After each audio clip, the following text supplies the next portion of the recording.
ছোট্ট পরীর গল্প নেতানো ফুল।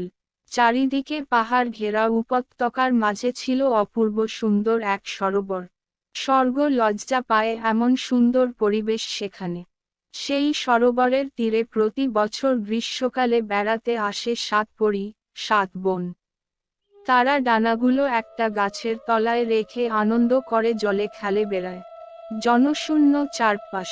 ঠিক 7 দিন ধরে আনন্দ করে আবার ডানাগুলো পরে উড়ে যায় নন্দনকাননে, তাদের নিজের দেশে। এদিকে কাছাকাছি যে কিছু গ্রাম আছে সে খবর তারা না রাখলেও পরীদের সব খবর রাখে, কিন্তু সেই গ্রামেরই এক অনাথ রাখাল ছেলে। সে গরু চড়ায়, বাঁশি বাজায় আর দূর থেকে দেখতে থাকে পরীদের কান কারখানা। একসময় তার খুব ভালো লেগে যায় সবচেয়ে ছোট পরীটিকে। কি অপরূপ মিষ্টি চেহারা! ওকে দেখলেই রাখালের বাঁশিতে বেজে ওঠে স্বর্গীয় সব সুর। দূর থেকে পরীরা তা শোনে আর অবাক হয়ে ভাবে এমন সুন্দর সুর কে বাজায়, এ সুর তো নন্দনকাননের পাখিদেরও অজানা। তারা মুগ্ধ হয়ে শোনে, কিন্তু রাখাল থাকে আড়ালে, তাকে কেউ দেখতে পায় না। একবার হলো কি, রাখালের মাথায় একটা দুষ্টবুদ্ধি জাগলো। পরীরা যখন স্নানে ব্যস্ত, সে চুপি চুপি এসে দাঁড়ালো সেই গাছতলাটিতে যেখানে খুলে রাখা আছে পরীদের ডানাগুলো। বেছে বেছে সবচেয়ে ছোট ডানাজোড়া নিয়ে সে লুকিয়ে রেখে দিল একটা বড় গাছের ফোকরে। তারপর ধীরে ধীরে সরে পড়ল সেখান থেকে। এখন 7 দিন পরে পরীদের যাবার সময় হলে দেখা গেল তাদের ছোট বোনের ডানাজোড়া নেই সেখানে। অনেক খোঁজাখুঁজি করেও তারা সেটা পেল না। এদিকে বাবার করা হুকুম, 1 সপ্তাহের বেশি তাদের স্বর্গ ছেড়ে থাকা চলবে না। কি করে? সবচেয়ে যে বড় পরী সে তার ছোট বোনকে বুঝিয়ে বলল, উপায় নেই রে বোন, আমাদের যেতেই হবে, আর গেলে পরের বছরের আগে আর আসতে পারবো না। তুই বরং এখানে থেকে ডানা জোড়া ভালো করে খুঁজে দেখ, পেলেই দেশে চলে আসিস, কেমন? আমরা বাবাকে বুঝিয়ে বলবো তিনি যেন রাগ না করেন। 6 পরী ছোট বোনকে একা সরোবরের তীরে ফেলে রেখে তো উড়ে চলে গেল। বেচারি ছোট পরী মনের দুঃখে বসে বসে কাঁদতে লাগলো। তাকে ওভাবে কাঁদতে দেখে রাখাল সাহস করে আড়াল থেকে বেরিয়ে এলো। সব শুনে সে তাকে নিজের বাসায় নিয়ে গেল, তারপর অনেকক্ষণ ধরে বাঁশি বাজিয়ে শোনালো। এই রাখালের বাঁশি যে তাকে দূর থেকে এত আনন্দ দিয়েছে ভেবে পরীর খুব ভালো লাগলো।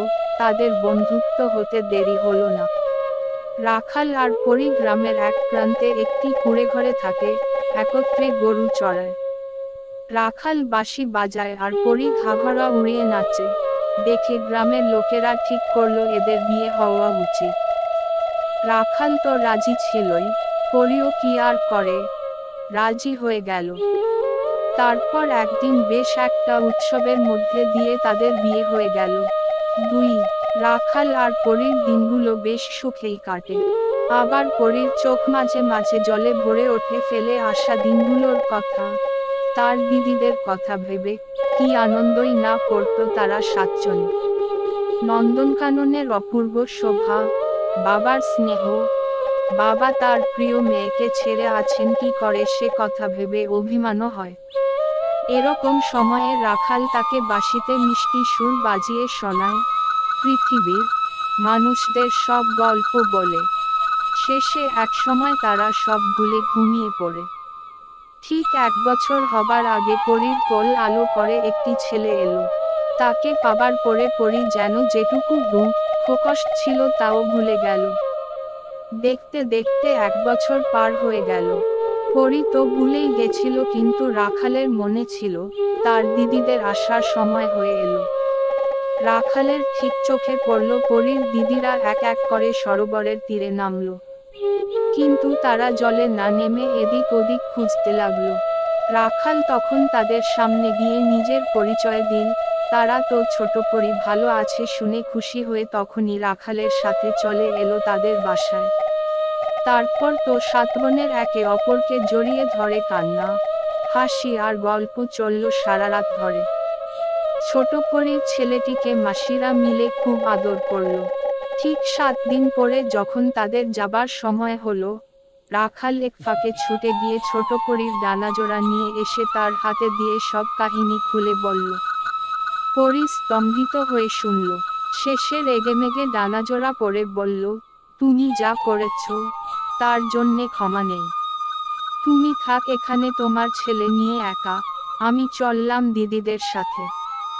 তারপর সে সত্যিই সরোবরের তীরে এসে দিদিদের সাথে দেখা করে ওদের সঙ্গে উড়ে চলে গেল স্বর্গরাজ্যে তাদের বাসায়। কিন্তু স্বর্গে এসেও শান্তি নেই। ছোট পরীর মন পড়ে আছে সরোবরের তীরের সেই পাহাড়ি গ্রামের ছোট্ট এক কুঁড়ে ঘরে, যেখানে আছে তার ছেলে আর সেই রাখাল। এক এক করে তার সেই দিনগুলোর কথা মনে পড়তে লাগলো। সেই রাত জেগে তাদের গল্প করা, নির্জন মাঠে রাখালের বাঁশি শুনতে শুনতে ঘুমিয়ে পড়া। একটা চাতুরি রাখাল করেছিল, কিন্তু মানুষটা তো সে খারাপ নয়, চাইলে তো সে পাখাগুলো ফেরত না দিলেও পারত। স্বর্গে সব আছে, সবকিছুই সুন্দর এখানে, কিন্তু ভালোবাসা নেই, বন্ধুত্ব বলে কিছু নেই। আর দুঃখের স্বাদ যে একবার পেয়েছে সেই জানে একটানা সুখ বড় একঘেয়ে। স্বর্গে তো দুঃখ বলে কিছু নেই। সবচেয়ে বড় কথা, সে ভুলতে পারছে না সেই ছোট্ট বাচ্চাটিকে যে আর কদিন পরেই তাকে মা বলে ডাকত। না জানি সে কত কাঁদছে। রাখাল কি একা সামলাতে পারছে ওইটুকু বাচ্চাকে?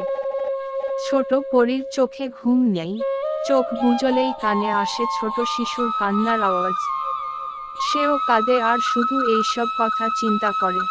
ছোট যাই করুক বড় দিদিদের চোখ এড়ায় না। শেষে ব্যাপারটা তাদের বাবাও জানতে পারলেন। তিনি বললেন, মানুষের দুনিয়ায় সংসার পেতে তুমি তো পরীদের দুনিয়ার নিয়ম ভেঙেছ। এর জন্য আমারও কিছুটা সম্মানহানি হয়েছে। তা শুধু শুধু তোমার শাস্তি বাড়িয়ে তো সে সম্মান আমি ফিরে পাবো না। তুমি যাও, যেখানে গিয়ে সুখ পাও যেতে পার। রাজা চলে গেলেন, বোধহয় তার চোখেও জল এসে পড়েছিল। 3 এদিকে রাখালেরই কি খুব সুখে দিন কাটছিল। পরী চলে যাবার পর থেকে ঘরদোর অগোছালো। ছেলেকে সে না পারে ঠিকভাবে খাওয়াতে, না পারে ঘুম পাড়াতে। এক বুড়ির দায় দেখাশোনা করে বলেই কোনোমতে বাঁচিয়ে রাখতে পেরেছে। যাবার সময় পরী তার উপর রাগ করে গেছে। সেটাই স্বাভাবিক, তা বলে সে একবারও ভাবল না তার কোলের ছেলেটির কথা। আর কি সে ফিরে আসবে কোনোদিন? রাখাল ভাবে আর অভ্যাসমতো ছেলেকে কোলে করে রোজই এসে বসে থাকে সরোবরের তীরে, সেই গাছটির তলায়। তার আজকাল আর বাঁশি বাজানোতেও মন নেই। সেদিনও অমনি বসে আছে সরোবরের তীরে। হঠাৎ মনে হলো, আকাশ থেকে কে যেন একটা নামছে। প্রথমে ঈগল পাখি ভেবে বাচ্চাকে কোলে নিয়ে লুকোতে যাচ্ছিল, তারপর বুঝতে পেরেই তার চোখ মুখ উজ্জ্বল হয়ে ওঠে।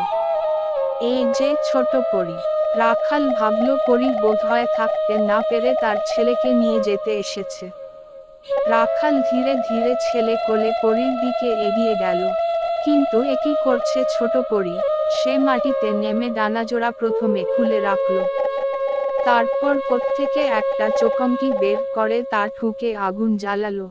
তারপর পাখাজোড়াটাকে নিয়ে সেই দৃঢ়ভাবে সেই আগুনে ফেলে দিল। এ কি করলে তুমি? ছুটে এলো রাখাল, জিজ্ঞাসা ভরা দৃষ্টিতে তাকালো পরীর দিকে। আর তো তুমি ফিরে যেতে পারবে না। আর আমি যেতে চাইও না। এখানে তুমি আছো, আমার ছেলে আছে, আমার পরিবার ছেড়ে আমি কোথাও গিয়েই আনন্দে থাকতে পারবো না। বলে ছুটে এসে সন্তানকে কোলে তুলে নিল ছোট পরী।